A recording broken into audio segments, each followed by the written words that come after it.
मैंने देखी थी स्वर्ग, आपने सुनी होगी, मेरी फेवरेट मूवी है। सुनी क्या अब मैंने आपका एक मैं थोड़ा सा बात को काटूंगा जी। मैंने आपकी रील देखी, जब आपने मुझे बुलाया था तो मैंने कहा देखता तो हूँ मैं, पहले इंसान को पढ़ना पड़ता है ना, ठीक है, कि क्या मन में है। तो मैंने आपकी जब रील्स देखी तो उसमें आपने मूवीज के बारे में बता रखा है। जी, मैंने स्वर्ग के बारे में बताया मूवी के बारे में। हाँ, हो सकता है धड़कन मूवी का देखा था हाँ, मैंने। धड़कन का भी तो स्वर्ग धड़कन के बारे में मैंने भी बताया था पहले। पर आपकी थीम और मेरी थीम अलग अलग था। मतलब मैंने हाँ। बताया था कि प्यार मोहब्बत में आप पड़ जाते हो, नाश हो जाता है, वापस ऐसे करता है, लेकिन आपने उसको अलग डेफिनेशन दी थी। हाँ, मैंने वो एक वीडियो बनाया था और उसमें धड़कन के बारे में कुछ एग्जाम्पल दिया था। तो जो धड़कन मूवी के जो डायरेक्टर हैं धर्मेश जी, अच्छा, उनका मैसेज भी आया था मेरे पास। अच्छा, बोले आपने जो है वो मूवी के बारे में बताया। तो आपने क्या डेफिनेशन दी थी उसकी? मैंने शायद उसमें ऐसा बताया था कि जैसे जब कोई चीज नसीब में होती है तो ही वो आपको मिलेगी। मतलब अगर आपके भाग्य में है ना तो वो सामने से आएगी, आप अपना कर्म करो बस। और अगर आपके नसीब में नहीं है तो आप दुनिया भर का जोर लगा लो जितना आपसे लगता है, वो नहीं मिलेगी। तो मैंने उसका एग्जांपल दिया था कि उसमें वो जो रहता है अपने देव अक्षय कुमार या सुनील शेट्टी रहता है जी, वो अंजलि को कहता है कि अंजलि मैं तुम्हें भूल जाऊं ये हो नहीं सकता, और तुम मुझे भूल जाओ ये मैं होने नहीं दूंगा। ठीक है, करेक्ट। अब वो उससे शादी करने के लिए सब जतन कर लेता है। अब उसकी शादी जो है उसके पिताजी दूसरे से कर देते हैं जिसका नाम राम, अक्षय कुमार। करेक्ट। वो उसकी प्रॉपर्टी ले लेता है, दुनिया भर की सारी चीजें कर लेता है। उसको अंजलि को कौन से कपड़े पसंद है वो पहन लेता है, फटे हुए कपड़े पसंद है फटे हुए पहन लेता है, सब कुछ दुनिया भर की चीजें कर लेता है। लेकिन आखिरी में क्या होता है, नहीं मिलती है ना भाई, वो नसीब में नहीं है। तो आप भले कितना भी कुछ भी कर लो, परेशान होने से क्या होगा। अब ये बात मैंने इसलिए बताई थी, कई सारे लोग क्या ना परेशान होते चीजों को लेके, मुझे ये चाहिए। देखो वो आपका होगा ना तो आप कुछ मत करो, आएगा। नहीं होगा कर लो जितना कुछ करना है। मतलब ऐसा भी अगर मेरा होना होगा, मैं कुछ एफर्ट ही ना करूं उसे पाने में, यहाँ बैठा रहूं, मुझे मिल जाएगा। एफर्ट्स करवा लिया जाएगा।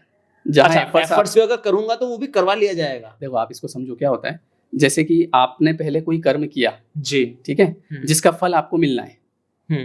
अब वो फल आपको मिलना है तो यूनिवर्स ऐसी योजना बनाता है कि आपसे मेहनत भी करवा ली जाएगी उस धन के लिए जो आपके पास आना है।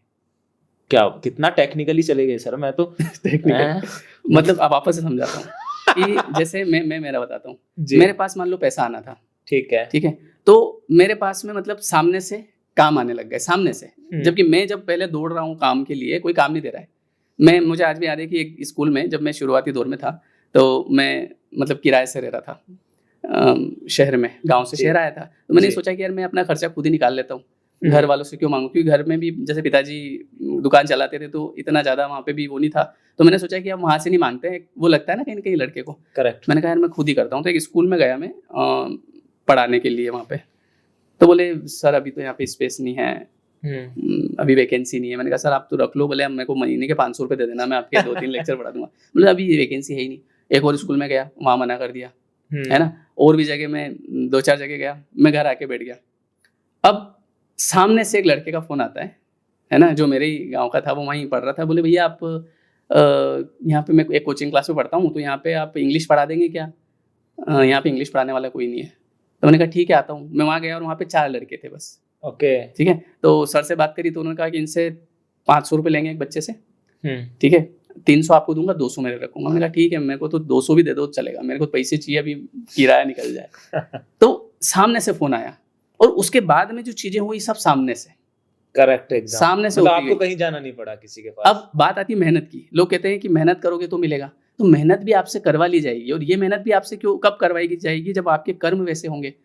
तो कुछ ना कुछ ऐसे पुराने कर्म जी, है ना, किसी का कुछ भला किया, किसी की सेवा करी, या हो सकता है मैंने नहीं किया, मेरे घर वाले कर रहे हैं, मेरी मम्मी कर रही है, घर पे पूजा पाठ कर रही है। बहुत सारे लोग बोलते हैं ना क्या होता है पूजा पाठ करने से। पूजा पाठ जैसे आप नाम जाप करते हो या पूजा पाठ करते हो या कुछ भी करते हो ना, तो उसका फल आपका इस तरीके से आता है। ये बड़ी तो मेरे पिताजी मान लो सेवा कर रहे हैं, ठीक है, अब उनको प्रतिफल मिलना है। अब वो ऐसा कोई काम कर नहीं रहे तो उनके पास पैसा कहाँ आएगा? तो पैसा मेरे पास आ गया, आपके थ्रू आ जाएगा। अब मैं ये कह दूं, जैसे अभी आप कह रहे थे मैंने किया, ऐसा नहीं बोलना चाहिए क्या?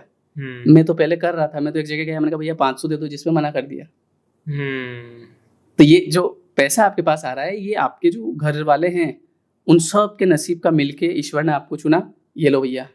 तो ये नहीं, कभी ये नहीं कहना कि मैं कर रहा हूँ, मैंने करके देख लिया है, कुछ नहीं होता है। ये बड़ी बात आपने सर कही यहाँ पर। श्याम सर, ये यूनिवर्स किस तरीके की योजना बना देता है कि आपसे मेहनत, आप कह रहे हैं मेहनत आप करोगे नहीं, लेकिन मेहनत आपसे करवा ली जाती है। मतलब ऐसा क्या आपके दिमाग में सेट कर देता है कि भाई साहब तेरे को, अगर मेरा मेहनत का मन है नहीं, लेकिन फिर भी मैं थोड़ी बहुत मेहनत करके पैसे कमाने लग जाता हूँ, ये कैसे आप सही हो जाता है? देखो, मान लो आपके नसीब में आया पैसा आना जी, ठीक है। मैं आपको एक, अभी आप मूवी की बात कर रहे थे, एक स्वर्ग मूवी का आपने छेड़ा था, लेकिन आपने कुछ पूछा नहीं उसके बारे में। जी जी, मैं बताता हूँ। स्वर्ग मूवी में आपने देखा हो कि वो कृष्णा होता है जी, गोविंदा का कैरेक्टर। अब वो कृष्णा उसका काम कर रहा होता है, सब्जी चाय है ना, मैडम जी पानी, वो वहां पे जो भी घर में होते हैं।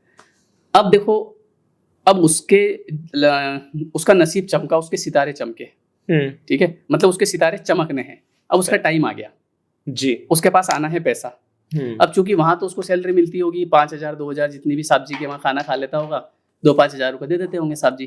करेक्ट, ठीक है। अब वहाँ ऐसा तो है नहीं कि साहब जी जो है उसको पैसा दे देंगे। अच्छा, जबरदस्ती तो कोई लेगा नहीं। मान लो उसकी जगह अगर कोई भी होगा तो ऐसे ही साहब जी पैसे दे के ले 1 लाख रुपए रख ले, तो बोले किस बात के, बोले एक इंसान का जमीर होता है ना, तो ऐसे ही तो लेगा नहीं। तो अब उसके पास में पैसा आना, तो अब देखो क्या चाल चली है ना।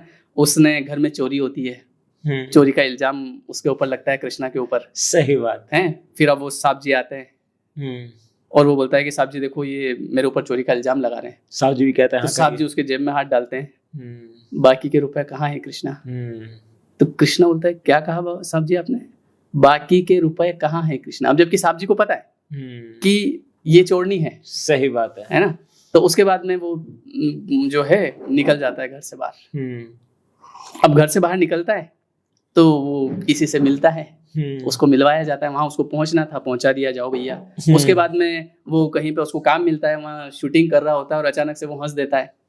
ठीक है। और डायरेक्टर बुलाता है, तू आ सामने, तू आ इधर, चल तू रोल करके बता। वो रोल करके बताओ, और गजब यार, बड़ा मजा आया, स्टार बन जाता है। और वो स्टार बन जाता है और उसके पास में पैसा आ जाता है। तो अब चूंकि उसका नसीब चमकना था, तो ऊपर वाला क्या ना एक प्लानिंग बनाता है, अब इसको कैसे वहाँ कहाँ पहुंचाना है। मैंने एक वीडियो बनाया था, आप किसी से मिलते नहीं है, मिलवाए जाते हैं। करेक्ट। तो वो ऐसे होता है। तो इसीलिए चिंता मत करो, आप अपना कर्म करते रहो। बस जो आपके सामने कर्म है, आप किसी प्रतियोगी परीक्षा की तैयारी कर रहे हो, तैयारी करते रहो। जब जहां लगना होगा लग जाओगे। परेशान होते रहोगे तो उससे थोड़ी कुछ होना है। बहुत बड़ी बात। ज्यादातर लोग बस परेशान होते हैं, अरे कब होगा कब होगा कब होगा। देखो किसी भी चीज के पीछे अगर आप इस तरीके से इरिटेटिंग वे में, कब होगा, मुझे तो चाहिए, जो चाहिए उसको नहीं मिलता है। ठीक है। ऐसा नहीं है कि चाहिए तो मिल जाएगा, वो जब आपके पास आना होगा अपने आप आएगा। ये बड़ी बात आपने कही। यहाँ पे एक चीज और ऐड करना चाहता हूँ सर, श्याम सर आपसे। अभी प्रेजेंट टाइम में देखा जाए तो कर्म जो आपके पुराने थे वो शायद इस बार निकल सकते हैं। बहुत से लोगों के स्टार्टिंग में दुख हो जाता है, कैंसर 5-5 साल की उम्र में लोगों के बच्चों के हो जाते हैं, तो ये सब कर्म ही है पिछले लास्ट बर्थ का होता है। देखो क्या होता है ना, अगर आपसे कोई ऐसा कर्म बना, ठीक है, कोई भी बुरा कर्म, तो इसीलिए तो मैं इस बात पे जोर देता हूँ कि कर्म करने में अलर्ट रहो। लोग कहते हैं कि अरे जब होगा तब देखा जाएगा, देखा नहीं जाता है। देखा जाता है किसी से? नहीं देखा जाता है, थोड़ा सा भी नहीं देखा जाता है। तो हमेशा, अच्छा ये भी सबको पता है कि क्या कर्म सही क्या कर्म गलत। देखो किसी का बेवजह बुरा करना, किसी का नुकसान करने की मंशा रखना, ठीक है, केवल अपने स्वार्थ के लिए, दूसरे की पता है कि यार मैं मेरे स्वार्थ के चक्कर में इसका जीवन खराब हो जाएगा, लेकिन फिर भी कोई बात नहीं। तो अब ये सारे गलत कर्म है। आजकल ऐसा ही तो होता है, ये जनरली प्यार बड़े बड़े स्कैम होते हैं। लोग स्वार्थ अपने सोचते हैं, बस केवल अपना सोच लेते हैं, इसका कुछ भी हो। अब इनसे जैसे वो मौज ले रहे होते हैं, दुबई में बैठ जाते हैं कह के 1,000 करोड़ रुपए लेके भारत के या कहीं किसी व्यक्ति के। देखो सबका अपना अपना कर्म है। मतलब इससे आप ये नहीं देख सकते कि वो वहां जाके बैठ गया, वो तो मजे कर रहा है तो मैं भी कर लूं। मैंने आपको क्या कहा, आज की फसल, सही बात है ना, आज की फसल हम 6 महीने बाद खाएंगे। आज अगर किसी ने गेहूं, कोई आज बोरा होगा ना, तो 6 महीने बाद उसके गेहूं अपने घर पे आएंगे, 1 साल बाद आएंगे, आज नहीं आ जाएंगे।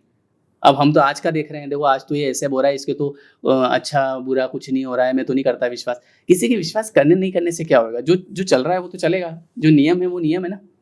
अच्छा, किसी फल किसी पेड़ पे जल्दी आ जाते हैं, किसी पे समय लगता है, आप ऐसे मान सकते हैं चीज। मतलब हर एक कर्म का, मैंने कहा ना, कुछ कर्म के फल तुरंत मिल जाते हैं। जैसे आपको भूख लगी, ठीक है, आपको भूख लगी, आपने खाना खाने का कर्म किया, खाना खाया, आपकी भूख मिट गई, मिल गया फल फ्री। आपको प्यास लगी, आपने मग उठाया, पानी पिया, कर्म किया, बुझ गई प्यास। तो कुछ कर्म ऐसे होते हैं जो तुरंत फल देते हैं, कुछ कर्म ऐसे होते हैं जो अपना समय आने पर योजना बनाकर फिर फल देते हैं। जैसे अभी वो स्वर्ग मूवी की बात कर रहे थे, अब उसका समय आया तो यूनिवर्स ने योजना बनाई, हार घुमाया। अब सोचो अगर वो हार नहीं घूमता तो वो पूरी जिंदगी भर सब्जी करता रहता ना। सही बात। तो समय टाइमलाइन की बात है, सबकी अपनी अपनी टाइमलाइन होती है, सब अपने समय पे आ जाएगा। यहाँ पे एक चीज और मैं आपसे पूछना चाहता हूँ श्याम सर, जैसे कुछ के कर्म हो सकते हैं पहले हमारे या किसी भी व्यक्ति के, आपके पता नहीं कैसे हो, हम नहीं जानते कर्म के बारे में, लेकिन हम अपने आने वाले कर्म को सही कर सकते हैं, ये हमारे हाथ आज से कर सकते हैं, आज से कर सकते हैं। जितने भी लोग पॉडकास्ट को देख रहे हैं तो अपने कर्म को सही कर सकते हैं। तो मैं पूछ रहा था कर्म को हम उसको सही डेफिनेशन हम कैसे लें उसकी, मतलब क्या ऐसा करें जिससे हमारे जो पुराने बुरे कर्म थे वो भी अच्छे हो जाएं, ऐसा हो सकता है? हाँ देखो, ऐसा तो हो सकता है। पुराने अगर कोई कर्म आपसे बने हैं और पता तो रहता नहीं है देखो क्या किया, पर ये है कि जैसे बताते हैं कि जब आप भगवान की शरण में जाते हैं, भगवान की कथा सुन रहे हैं या भगवान का नाम ले रहे हैं, तो इन सब चीजों से क्या होता है, उनकी जो इंटेंसिटी होती है प्रारब्ध की वो कम हो जाती है, वो आपके अंदर वो क्षमता आ जाती है कि आप उसको आराम से भोग लेते हैं। मतलब एक ही प्रॉब्लम 4 लोगों को है, ठीक है, चारों उसको अलग अलग तरीके से भोगते हैं। कोई उसमें अपनी जीवन लीला ही समाप्त कर लेता है और कोई उसको स्ट्रांगली ठीक है देखा जाएगा, भुगतेंगे कर्म है। तो किसी के अंदर ऐसी बुद्धि आ जाती है कि यार मेरा ही कर्म है, अब भुगतना ही पड़ेगा, जब टाइम निकलेगा तो निकलेगा, आप क्या कर सकते हैं। और किसी के अंदर ये क्या हो रहा है मेरे साथ, इसने मेरे साथ बुरा कर दिया, उसने मेरे साथ बुरा कर दिया, मेरी लाइफ खराब कर दी। और कई लोग आपने देखे होंगे जो इस मतलब दिन रात सोचते रहते हैं और जो हो रहा है वो तो कहीं रह जाता है और नया शुरू हो जाता है डिप्रेशन, फालतू का तनाव। तो उससे क्या होता है ना, आपके अंदर जो प्रारब्ध जो आना है वो तो आना है, पर उसकी इंटेंसिटी कम हो जाती है। करेक्ट, एकदम करेक्ट। आप उसको ज्ञान के थ्रू, आपके अंदर ज्ञान आ जाता है तो आप उसको आसानी से, ठीक है यार। श्याम सर, बहुत सी चीजें कर्मा पे निकल के आती हैं और कर्मा को ना पहले तो ना लोग इस पे कम बिलीव किया करते थे, लेकिन आजकल लोग बिलीव कर्मा पे ज्यादा कर रहे हैं, जहां तक मैं समझ पा रहा हूं। जैसे महापुरुष आ रहे हैं तो वो बताते हैं तो लोगों को उससे रिलेट करने लगते हैं अपने आप को।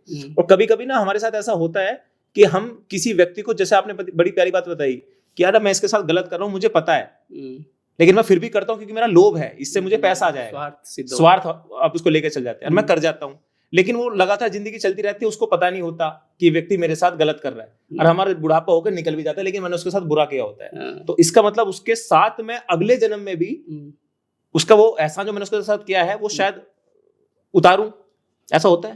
देखो क्या होता है ना, सोल कर्मा जो मतलब सोल जो होती है ना, सोल के साथ कर्मा जो भी उसने किए हैं और एक नॉलेज जो ये हम बात कर रहे हैं ना, एक तो इन्फॉर्मेशन होती है ना, कौन सी नदी कहाँ है, 2+2 4, ये सब इन्फॉर्मेशन है, ये तो आपको फिर से करना है, ठीक है। करेक्ट। लेकिन एक तो कर्मा और एक आपका जो नॉलेज होता है ये सोल के साथ साथ चलता है जी। और इनका सेटलमेंट, जैसे आपने देखा होगा कई सारे बच्चे बहुत छोटे होते हैं लेकिन वो फिर भी बहुत कुछ सह रहे होते हैं। लोग बोलते हैं ना इसकी क्या गलती थी, ये तो इतना छोटा है, तो वो उसको जन्म लेके आना पड़ा अपना कर्म पूरा करने के लिए। ओके। अब उसमें सबका पूरा फैमिली का रहता है, जैसे मतलब बहुत बड़ा कॉन्सेप्ट है, हम ऐसे समझने जाएंगे ना तो एक जीवन में आदमी समझ नहीं सकता है इतना सब। मतलब जैसे क्या होता है कि पिता है, अब पिता के कर्म, ठीक है, उसके बाद वो बच्चा, उसके कर्म, उस घर में मम्मी या दादा दादी भाई, तो सबका कर्मों का किसने कैसा किया उस हिसाब से सबको एक साथ मिलाया जाता है, उस हिसाब से सेटल होता है। सर जैसे ये है तोता मैना सांप बंदर भालू, इनके भी अपने अपने कर्म होते होंगे? तोता मैना की कहानी तो पुरानी हो गई नहीं तो भालू की लो, सांप की लो, शेर की लो होते हैं ना, ये भुगतने आते हैं। अच्छा। मतलब देखो क्या होता है, एक तो देव शरीर होता है जी, तो वो देव शरीर जो मिलता है वो मोच करने को मिलता है। वो उस जैसे हमारी टेंशन होती है ना, तो मुझे लगता है उनके वो टेंशन वाली सिस्टम नहीं होता है, उनको बस एंजॉय करना है, उनके कर्म इतने अच्छे रहे हैं। फिर एक होते हैं हम, तो अब हमारे अच्छे भी होते हैं और बुरे भी होते हैं, मिश्रित होते हैं। ओके, है ना।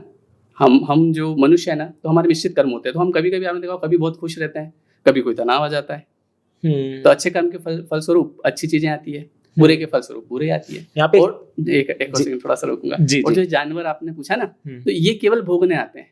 ओके। बस इनको जो जैसे आप अभी कह रहे थे कि कुछ लोग तो सर इतने बुरे कर्म करते हैं उनके तो कुछ नहीं होता, तो अब इंसान क्या अपनी आंखों से देखना चाह रहा है और उसको देखना भी तुरंत है। किसी ने बुरा कर्म किया तो अभी तुरंत हो जाए तो मालूम है भैया। बहुत सारे लोग पूछते हैं मेरे से क्या सबूत है इसका, है ना। तो ये जानवर दिख नहीं रही है, सबूत ही तो है।